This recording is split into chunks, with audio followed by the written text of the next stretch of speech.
जमीन से 480 फीट ऊंचे 4500 साल पुराने इस पिरामिड के अंदर ऐसा क्या था जिसको सिर्फ देखने के लिए रिसर्चर्स ने एक रोबोटिक कैमरा पिरामिड के अंदर भेजा। एक जगह पर आकर रोबोटिक कैमरा रुक गया क्योंकि अब उसके सामने पत्थर का एक स्लैब था। रिसर्चर्स का मानना था कि इस स्लैब के पीछे जरूर कोई ऐसा राज छुपा है जो पिछले 4500 सालों से दफन है।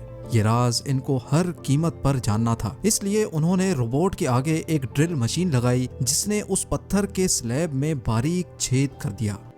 अब इस छेद के अंदर एक कैमरा भेजा गया जिसने स्लैब के उस पार एक ऐसा मंजर देखा जो पिछले 4500 सालों से किसी ने भी नहीं थी। 8 ऊंचे तरीन पिरामिड्स मौजूद हैं जिन्होंने पिछले हजारों सालों से दर्जनों अर्थक्वेक्स और कई खतरनाक तूफान का सामना किया, लेकिन मजाल है इनमें से कोई एक भी इधर से उधर हुआ हो। इनमें से सबसे ऊंचा और बड़ा pyramid the great pyramid of Giza कहलाता है और इस पिरामिड की बेस का एरिया 13 एकर्स है। यानी इस पिरामिड के अंदर हैरत अंगेज तौर पे एक दो नहीं बल्कि पूरी 9 फुटबॉल फील्ड्स आराम से फिट आ सकती हैं। एक एस्टिमेट के हिसाब से इस पिरामिड में टोटल 23 लाख बड़े बड़े पत्थरों का इस्तेमाल हुआ, जिनमें से कई पत्थरों का वजन 50 टन भी था। अगर इसके टोटल वजन का अंदाजा लगाया जाए तो इस पिरामिड का वजन 60 लाख टन है, जो 12 बुर्ज खलीफा के वजन के बराबर बनता है। लेकिन इतने ऊंचे और आलीशान पिरामिड्स बनाने का आखिर मकसद क्या था?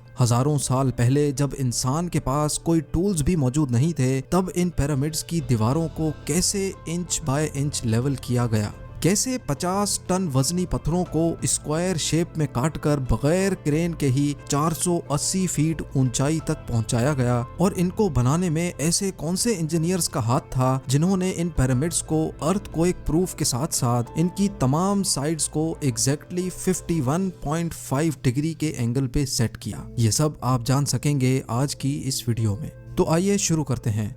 Challenge number 1। कई सदियों से मुख्तलिफ रिसर्च टीम्स इस पिरामिड की कंस्ट्रक्शन टेक्निक जानने के लिए सर जोड़कर बैठी थीं कि आखिर इस पिरामिड की हर side exactly north, south, east और वेस्ट पे बगैर कंपास के कैसे सेट की गई होंगी। कई एक्सपर्ट्स का मानना है कि उस टाइम के आर्किटेक्ट्स ने सबसे पहले ऐसी जमीन तलाश की होगी जो लाखों टन वजनी पत्थरों का वजन झेल सके। उसके बाद पोलर स्टार्स यानी वो सितारे जिनकी मदद से अर्थ के पोल्स का पता पड़ता है, उनकी मदद से पिरामिड की हर साइड को मार्क किया गया। ना कोई कंपास और ना ही कोई ऑप्टिकल इंस्ट्रूमेंट, सिर्फ इस बेसिक टेक्निक से हजारों साल पहले इस पिरामिड की डायरेक्शन सेट की गई और वो भी 0 एरर्स के साथ। Challenge number 2।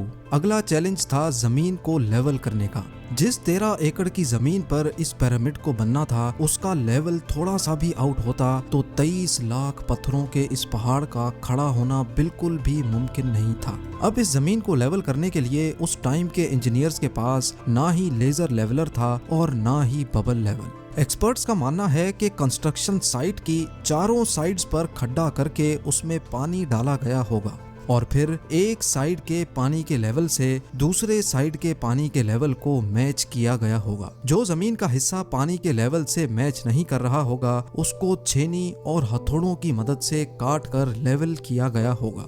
कई एक्सपर्ट्स का मानना है कि एंशिएंट इजिप्शियंस ने इस सिंपल टूल का भी इस्तेमाल किया, जिसकी दोनों साइड्स पे लकड़ियां और उसके ठीक सेंटर पे एक रस्सी से पत्थर बंधा हुआ है। अगर पत्थर जमीन से टच हो गया और उसकी रस्सी ठीक सेंटर लाइन पे आ रही होगी तो इसका मतलब है कि बीच की